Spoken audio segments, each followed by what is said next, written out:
আসসালামু আলাইকুম। সবাই কেমন আছেন? আশা করি ভালো আছেন। তো আমরাও ভালো আছি।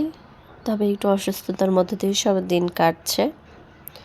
ফ্যামিলির ২-১ জন মেম্বার আসলে অসুস্থ। তো এখন যেহেতু সিজন চেঞ্জ হচ্ছে, গরম ঠান্ডা লাগে। যেহেতু শীতকাল প্রায় শেষের দিকে, তো অসুস্থতা আরকি ঘিরে ধরেছে। তো সবাই দোয়া করবেন যেন আল্লাহ সুস্থতা দান করে খুব তাড়াতাড়ি। তো এদিক থেকে হচ্ছে আজকে আমি রান্না করছি। কই মাছ এখানে ভেজে নিচ্ছি। কই মাছ ভাজি করব ভাত দিয়ে খাওয়ার জন্য, আর কিছু পরিমাণ হচ্ছে তরকারি রান্না করব।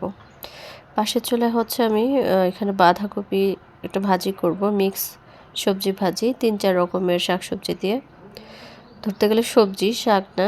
তো ওগুলো হচ্ছে সিদ্ধ বসিয়েছি বা ভাপে বসিয়েছি। তো এদিক থেকে হচ্ছে কই মাছ ভাজার পরে যে আমি এখানে সেই সবজি ভাজিটা করে নিচ্ছি। সবজি ভাজির ক্ষেত্রে আজকে একটা ইন্টারেস্টিং বিষয় হলো, এখানে আমি বেগুন অ্যাড করছি। আসলে কখনো আমি বাঁধাকপি দিয়ে বেগুন দিয়ে ভাজি খাইও নি, আবার নিজে করিও নি। আজকে ফার্স্ট টাইম। তো ঘরে আর কি সবজি ছিল অল্প পরিমাণ, সব কিছু মিলেমিশে একটা ভাজি করলাম। একটু অদ্ভুত লেগেছে নিজের কাছে, কেমন না কেমন হয় খেতে। তো আমি এখানে আবার একটু সামান্য পরিমাণ লবণ অ্যাড করে দিচ্ছি, কম হয়েছিল।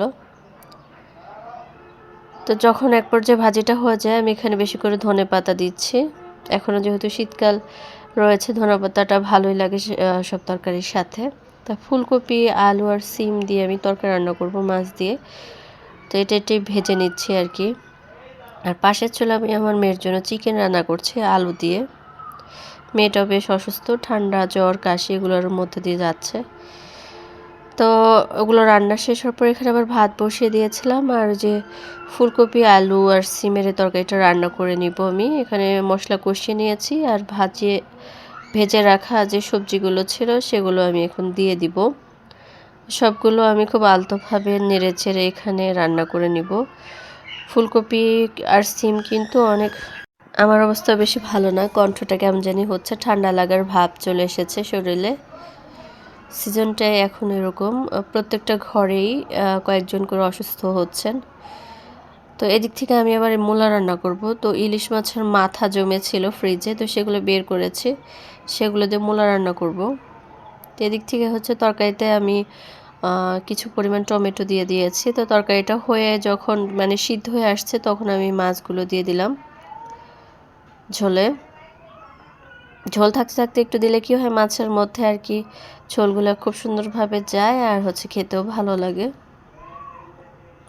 সবারই যেহেতু ঠান্ডা, জ্বর, কাশি, তো মুখে তেমন রুচি নেই বললেই চলে। তো এদিক থেকে তরকারিটা হয়ে আসছে, তো আমি এখানে বেশি করে ধনেপাতা দিয়ে দিচ্ছি। তো রান্নাবান্না শেষই ধরতে গেলে প্রায়। তো এখানে আমি যে মূলা দিয়ে ইলিশ মাছের মাথা দিয়ে রান্না করেছি আজকে, গরম গরম ভাতও আছে সাথে, ফুলকপি, সিম, আলু, টমেটো দিয়ে কই মাছ। কালারটা কেমন এসেছে জানাবেন সবাই। আর সেই মিক্সড সবজি ভাজিটা, মেয়ের জন্য যে চিকেন আলু দিয়ে রান্না করেছি, সাথে কিছু পরিমাণ কই মাছ আমি ভেজে রেখেছি পেঁয়াজ আর কাঁচা